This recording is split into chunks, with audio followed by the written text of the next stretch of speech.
Yo, YouTube, what is good, bro gang, what is good, and we are back with another video. Welcome to another edition of the JRPG Roundup Show here on the channel. So we got some news coming in for you today, guys. Let's just get straight into it with the first piece of news. So, publisher and developer Square Enix and developer TOSE have released the game overview trailer for Dragon Quest Treasures. So here is an overview of the game via Square Enix. Eric and his sister Mia live on a Viking longship, dreaming of the day they can explore the world in search of grand treasure. One night they encounter a pair of otherworldly creatures, Porcus and Persula, and are whisked away to a mysterious place known as Draconia, a legendary land full of treasures just waiting to be discovered. The adventure Eric and Mia have always dreamed of is finally underway.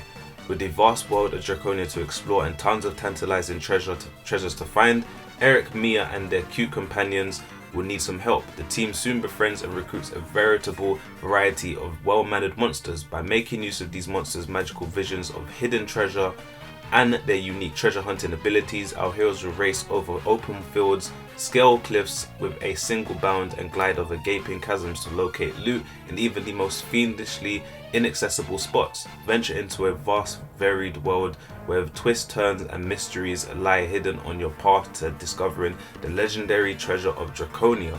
So, Dragon Quest Treasures is due out for a worldwide release on Nintendo Switch on December 9th. So this game is literally around the corner, bro. I'm super hyped for this game. This game looks really cool. Really cool. It's definitely bringing back the monster recruitment, which was big in Dragon Quest V. I believe that was the first game that they introduced it in, and I really enjoyed it back in the day. Dragon Quest V is personally one of my favorite Dragon Quest games of all time. One of my favorites. Dragon Quest XI is my favorite. Recency bias, but that is one of my favorite ones. And then it will go Dragon Quest V, because Dragon Quest V has got an amazing story and definitely one of the games in the series that I implore most new fans to try out. Of course, I always say Dragon Quest XI should be one of the first games that you play, but Dragon Quest V is a dope game, and I think you guys should definitely check it out too. So this game looks like it's going to be taking place before the events of Dragon Quest XI, of course, because Eric is of course very young in this game. Eric is one of my favorite characters in Dragon Quest XI. He's a dope character. So yeah, it's also got his sister Mia in it as well. So it's good to. It's going to be nice to see a story from Eric's side as well. So I'm definitely looking forward to this.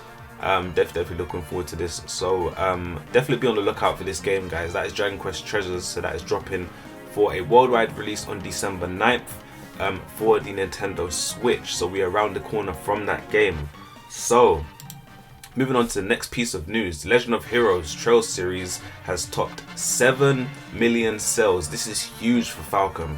Huge news for Falcom. The Trails series has basically become Falcom's flagship series now, basically, and it's so amazing to see these games are finally getting some love. Of course, we know with the Legend of Heroes Trails from Zero game, which recently got an official English translation now.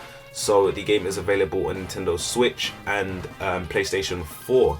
So that game is already out in the US and some other countries as well. I believe Trails from Zero releases on the 30th of this month, so the 30th of September.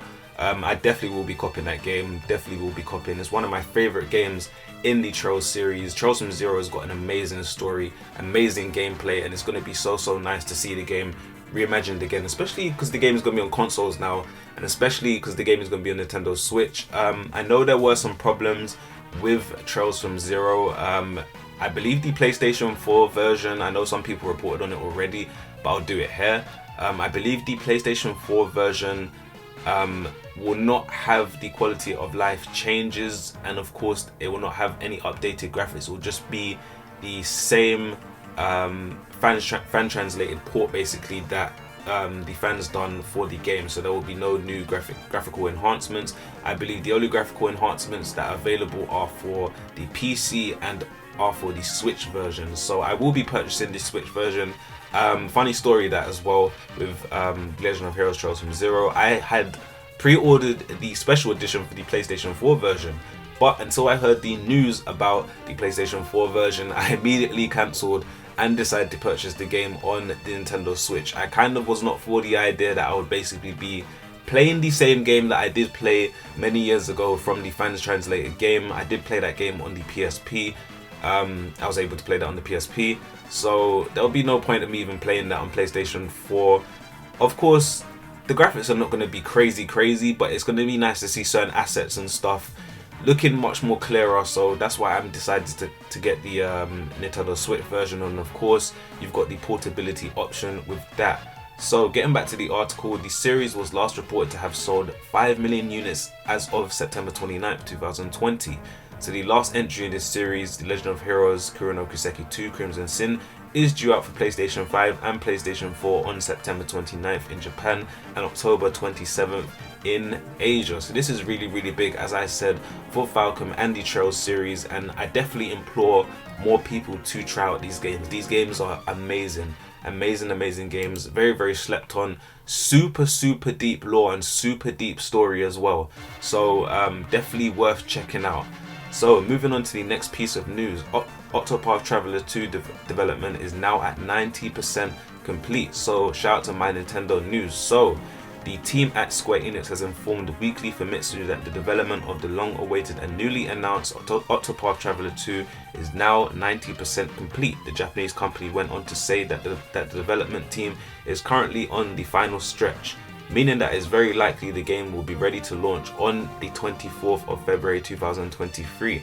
Square Enix concluded by saying that they will share more information about the visually stunning JRPG at a later date. So this is what Square Enix had to say via Famitsu. We're excited to finally announce to everyone that Octopath Traveler 2's development is 90% complete. We are currently in the last stretch, so we ask that you wait just a little bit more. Keep an eye out for further information coming out at a later date. So this is dope, man. This is super dope. Of course, we saw Octopath Traveler at the Nintendo Direct that recently came out. So I'm super excited to see this game, man. This game looks amazing. Octopath Traveler, the first Octopath Traveler was an amazing game, and the improvements that they've made to Octopath Traveler 2 just look dope, and I'm just super excited to see this game. This is really nice to see that we got some news already about it. So the game is 90% complete, Square Enix say, and I'm definitely going to be on the lookout for this game. This could be a day one purchase for me personally. If you have not played one of the Octopath Traveler games, I definitely implore you to play one of these games. So the first Octopath is available on Game Pass, and of course it is available on Nintendo Switch where it first released, and it is available on PC via Steam, so it is definitely worth checking out. So that is Square Enix, and they say that Octopath Traveler 2 is now at 90% complete, which is amazing news. So moving on to the last piece of news, we got some Fire Emblem Engage news. I'm super excited for this. I did say on the last video, just a quick one, I did say on the last video about the special edition for Fire Emblem Engage.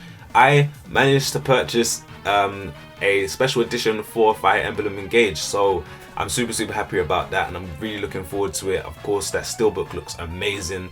But yeah, moving into the Fire Emblem news, so Nintendo have released new footage of Fire Emblem Engage showing off the playable mage characters. So shout out to Stealth40k on Twitter, an amazing account you guys should definitely check out. So besides this being a fairly large map, I still can't get over how good these visuals look compared to previous games in the series, Stealth40k says. So I'm definitely with Stealth on this. Compared to Fire Emblem Three Houses, which is a game that I am actually replaying at the moment, so of course the game's gonna be fresh in my mind. In terms of the design assets, especially the background, they have made some big major improvements here. Major improvements for me as well. The UI looks super clean. When in battle, the UI looks very clean. It looks like they brought back the minimap as well on screen now, so it looks really cool. You don't have to press a separate button to get it up. But I'm really excited for this, man. I'm really excited. Fire Emblem Engage just looks so good. They've made so many graphical enhancements and improvements to this game. You can see. The one thing, as I will say, is the design and of course the background design assets of this game. They've changed so much with it over the space of when this game came out, 2019. So they've made so many. Three Houses came out in 2019, sorry. So they've made so many improvements to this game, and it just looks really good. The animations as well look so fire, man. So fire. I cannot wait to play this game. It looks like they'll be sticking to a more traditional Fire Emblem story in terms of just keeping it a little bit more basically focused, because Three Houses of course had different stories, different branching stories, and I know a lot of players probably didn't even play through a lot of those stories. So me being one of them, that's why I'm replaying the game. I'm replaying through certain stories here and there. And of course, Free House was a huge game, and I can tell this game is going to be really, really big too. So that is some Fire Emblem Engage news, and that will be it for today's video, guys. So that will be it. So please like, sub, share if you're new.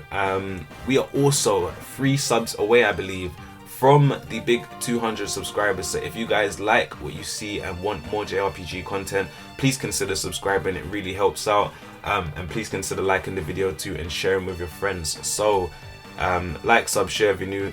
This has been your bruv, the big bruv, and I'm gonna catch you guys on the next video. I'm out. Peace.